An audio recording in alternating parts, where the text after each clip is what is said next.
Hey everybody, welcome to the video. I'm excited about this video because I think it's wonderful when masters of the craft show you their process.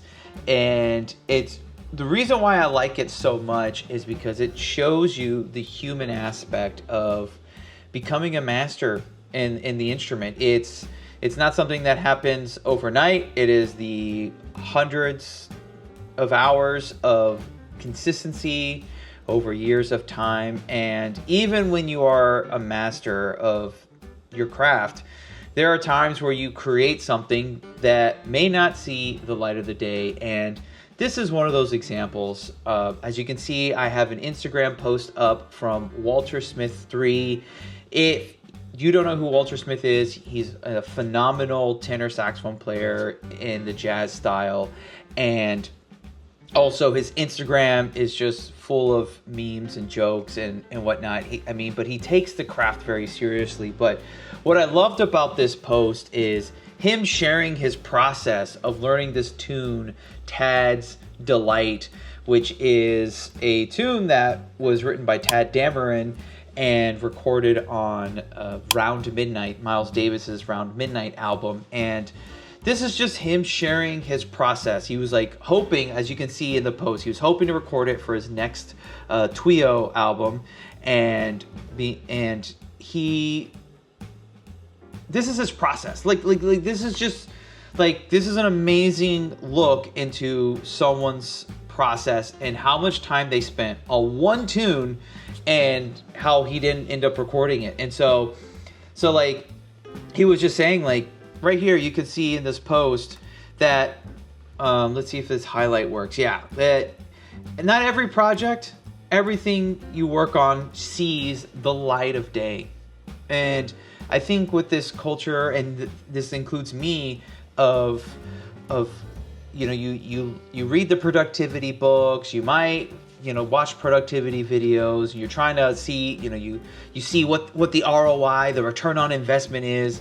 And you have to remember that in the creative field, that sometimes a lot of waste is created so that you can get to those gold nuggets. And so, but as I feel like I've brought up in a great lesson, is so much of the process of practice is consistency. And I just love this because he said he works about 20 hours on this tune.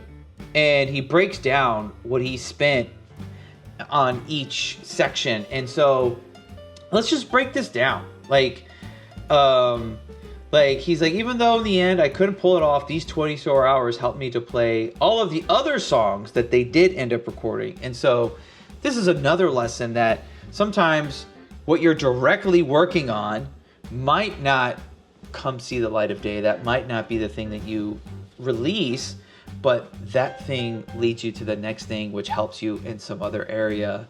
And so I just wanted to play some of these videos. So here's this process. Step 1, check out a recording and learn the melody, solo or parts of the solos, and check out other recordings. And so here's just him literally playing Coltrane solo.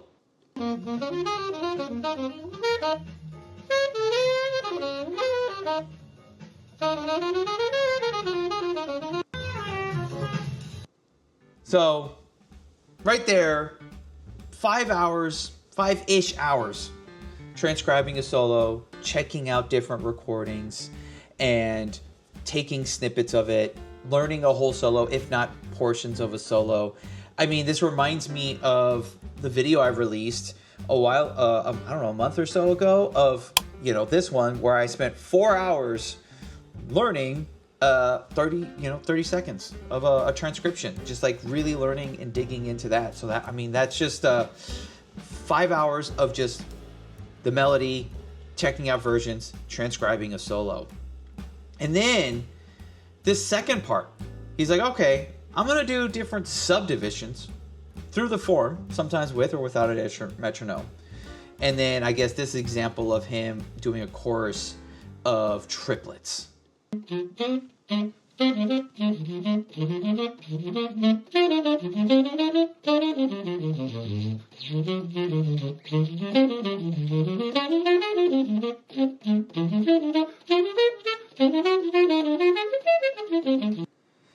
mean, it's amazing to say that he feels like he didn't feel confident on recording this tune because he sounds great. He sounds great on this tune, but you know, he's trying out different subdivisions. There's another 5 hours right there.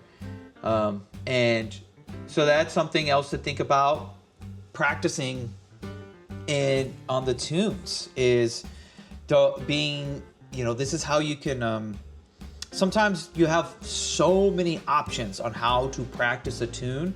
Sometimes choosing to do less can help you be more creative. So instead of being like, I have every single note and every single rhythm to my disposal, I'm just going to do this rhythm and this rhythm alone for a whole course, 2 courses. I'm gonna break it down into triplets. I'm gonna break it down into 8ths and the 16ths. I'm gonna do 2 8ths and then 16ths.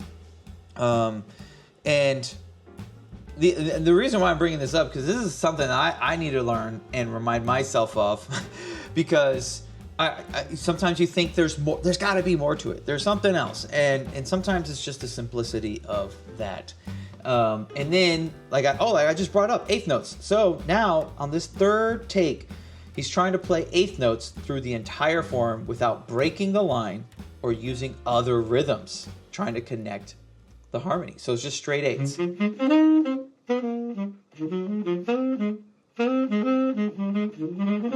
All right, here we go.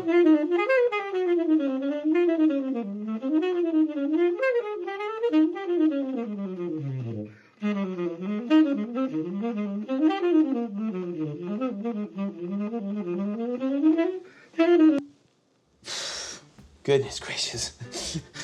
I mean, I love his sound, his tone, his playing. It's so light. It moves so wonderfully. And here, 2 hours spending on that. And then let's do the last clip. Last clip here, attempting to play through the form and create phrases and play freely. 8 to 10 hours on just this. Just playing through the form and just seeing what comes up.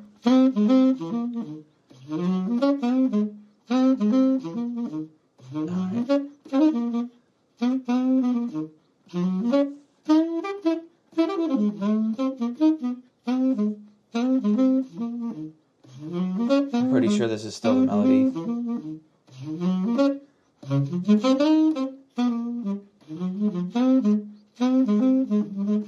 And here we go.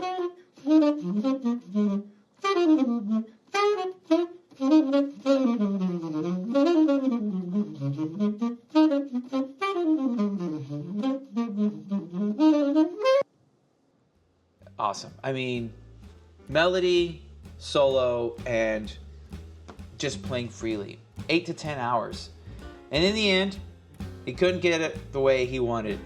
And so, you know, he even said perhaps it was the process, or more likely 20 hours wasn't enough. So it's amazing to see that, you know, spending 20 hours. I mean, that's probably not just in 1 week.